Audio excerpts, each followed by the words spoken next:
శ్రీ సాయి దుర్గా జ్యోతిష్యం పండిత్ కృష్ణారావు. ఈ సృష్టిలో దైవశక్తి ఉన్నది ఎంత నిజమో దుష్టశక్తి ఉన్నది కూడా అంతే నిజం. మనమంటే గిట్టని వారు మనపై ఎన్నో చెడు ప్రయోగాలు చేస్తూ ఉంటారు. అప్పుడు మనకు ధన నష్టం, ఆరోగ్య నష్టం, భార్యాభర్తల మధ్య అనుమానాలు, ప్రేమించిన వారి మధ్య గొడవలు, ఎన్ని సంబంధాలు వచ్చినా పెళ్లి ముడిపడకపోవడం, హత్తాకోడళ్ల మధ్య సమస్యలు, సంతాన సమస్యలు, కోర్టు కేసులు, అప్పుల బాధలు, ఇలాంటి సమస్యలు మీకు ఉన్నట్లయితే ఒక్కసారి ఈ గురువు గారిని కలిసి మీ సమస్యలకు తగిన పరిష్కారం పొందండి. గురువు గారు చెప్పింది చెప్పినట్టు జరుగుతుంది. Contact number 9908833007.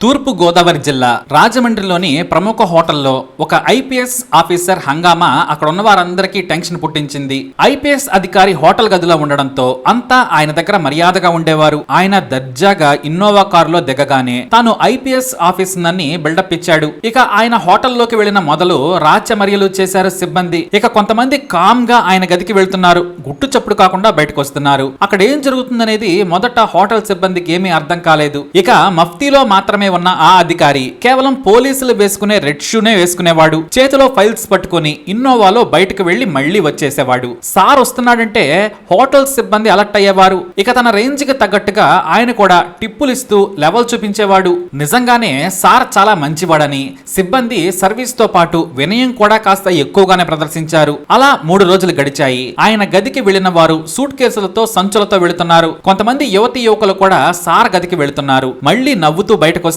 ఏంటి, లోపలేమైనా దేవుడు ప్రసాదాలు ఇస్తున్నారా, లేదంటే సార్ వారికి ప్రత్యేకమైన ఆశీస్సులు ఇస్తున్నారా అనుకున్నారు హోటల్ సిబ్బంది. అయితే అదే హోటల్ కు వేరే పని మీద ఓ పోలీస్ అధికారి వచ్చాడు. అక్కడ హంగామా చూశాడు. అంతేకాదు, రిసెప్షన్ కు ఐపీఎస్ ఆఫీసర్ గది నుంచి కాల్ వచ్చింది. ఆ కాల్లో మా వాళ్ళు గేటు దగ్గర ఉన్నారు, నా రూమ్ దగ్గరకు తీసుకురమ్మని పోలీస్ గొంతుతో స్వరం పెంచి ఆదేశించాడు ఆ హోటల్ రూమ్ లో ఉన్న ఆఫీసర్. వెంటనే వాచ్మెన్ కు ఫోన్ చేసి వాళ్ళు పోలీస్ సార్ కోసం వచ్చారు, పంపమని ఆదేశాలు అందాయి. ఇక రిసెప్షన్ దగ్గర ఉన్న తన స్నేహితుడి కోసం వచ్చిన పోలీస్ అధికారి మఫ్తీలో ఉన్నాడు.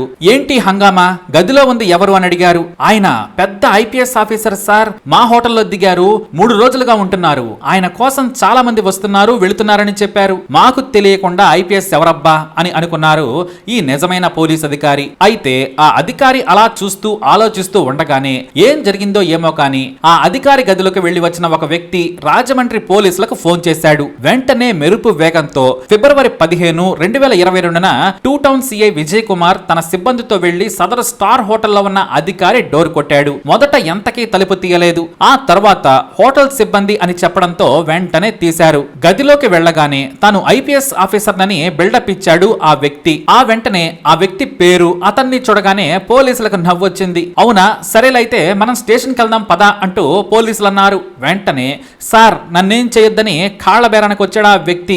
గది మొత్తం వెతకగా ఏకంగా ఏపీ ప్రభుత్వం సరికంతా మనోడి దగ్గరే ఉంది. గవర్నమెంట్ స్టాంపుల నుంచి ఐడి కార్డులు, ఐపీఎస్ షూస్ తో పాటు ల్యాప్టాప్ తో సాలిడ్ గా మెయింటైన్ చేస్తున్నాడు. అంతెందుకు, ఐపీఎస్ వాడే రాజముద్ర లాఠీలు కూడా స్పేర్ గా పెట్టుకున్నాడు. సెక్రటేరియట్ నుంచి డీజీపీ ఆఫీస్ వరకు ఫోన్ నెంబర్లన్నీ సేకరించాడు. ఇంకేముంది, స్టేషన్ కు తీసుకెళ్లి తొక్క తీస్తే మొత్తం కక్కాడు. 10 కూడా చదవని ఈ కేటుగాడు ఏకంగా ఐపీఎస్ ఆఫీసర్ అవతారం ఎత్తాడు. అతని పేరు బత్తుల శ్రీను. తాను సీనియర్ ఐపీఎస్ ఆఫీసర్ నని జనాలను బురిడి కొట్టిస్తున్నాడు. ఇతనిది నల్గొండ జిల్లా మట్టపల్లి. ఇక్కడ కూడా ఏకంగా జిల్లా హెడ్ క్వార్టర్స్ లో దుకాణం పెట్టి పోలీస్ డిపార్ట్మెంట్ లో ఉద్యోగం ఇప్పిస్తానని బిల్డప్ ఇచ్చాడు. ఒక మహిళ నిజమేనని నమ్మి ఈ దొంగ శ్రీనుకు ఏకంగా 20 లక్షలు సమర్పించుకుంది పాపం. ఆ తర్వాత రాజమండ్రి వెళ్లి స్టార్ హోటల్లో దుకాణం తెరిచాడు. ఏపీలో పోలీస్ డిపార్ట్మెంట్ నుంచి సెక్రటేరియట్ లో కూడా ఉద్యోగం ఇప్పిస్తానని అమాయకుల నుంచి లక్షలు దోచుకున్నాడు ఈ బత్తుల శ్రీను. పోలీసులు హోటల్ రూమ్ లో వెతకగా 11 లక్షలు దొరికాయి. ఇంతకు ఇతను చదివింది 10వ తరగతే,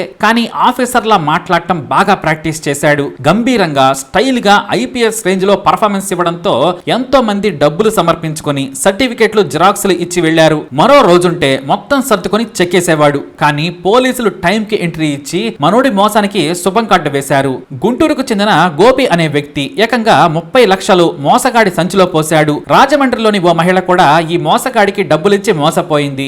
గోదావరి జిల్లాలు విజయవాడ, కృష్ణా, గుంటూరు జిల్లాలకు చెందిన నిరుద్యోగులు వీడి మాట నమ్మి మొత్తం 70 లక్షల వరకు ఇచ్చారు. ఇప్పుడు పోలీసులు అతను పట్టుకోవడంతో అందరూ లబోదిబం అంటున్నారు. ఇంకెవరైనా సరే మోసపోయిన వారుంటే తమకు సమాచారం ఇవ్వాలని రాజమండ్రి పోలీసులు ప్రకటించారు. ఉద్యోగాలు ఎవరో కూడా అడ్డదారుల్లో ఇవ్వరు. ప్రభుత్వం కూడా నోటిఫికేషన్ లేకుండా లేకుండా జాబులను ఎప్పుడు పడితే అప్పుడు ఇవ్వదు. చదువుకున్నా మీకు ఈ మాత్రం కూడా ఆలోచన లేకుండా మోసగాళ్ల మాటలు నమ్మి ఆర్థికంగా నష్టపోవద్దని పోలీసులు సూచిస్తున్నారు. ఈ శ్రీను ఎప్పటికీ కోటికి పైగా వెనకేశాడని టాక్. చూసారా, మోసగాళ్లనే జనం నమ్ముతారు. అసలు ఉద్యోగాలు ఎలా ఇస్తారు? సెక్రటేరియట్ లో కానీ పోలీస్ డిపార్ట్మెంట్ లో కానీ ఉద్యోగం రావాలంటే ఎంతో పెద్ద ప్రాసెస్ ఉంటుంది. ఎన్నో స్టేజుల్లో తనిఖీలు, పరీక్షలు, ఇంటర్వ్యూలు ఉంటాయి. ఎప్పుడంటే అప్పుడు ఎవరికి పడితే వారికి ఇవ్వడానికి అవి చాక్లెట్లు కావు, ఉద్యోగాలు. కాబట్టి నిరుద్యోగులు ఎవరు ఇలాంటి మాటలు నమ్మి మోసపోవద్దు. తస్మాత్ జాగ్రత్త. సీఎం తెలుసన్నా, మినిస్టర్ తెలుసన్నా సరే ఉద్యోగాలు మాత్రం రావు. అది మాత్రం నమ్మండి. ఇలా ఇస్తానన్న వారిని మాత్రం నమ్మద్దు. దేనికైనా ఓ పద్ధతి ఉంటుంది అంటున్నారు పోలీసులు. మరి బత్తుల సీను లాంటి వాళ్ళు చెప్పే మెత్తటి మాటలు నమ్మకండి. ఇన్ఫర్మేషన్ మీకు నచ్చినట్లయితే వీడియోని లైక్ చేయండి, షేర్ చేయండి, మా ఛానల్ని సబ్స్క్రైబ్ చేసుకోండి.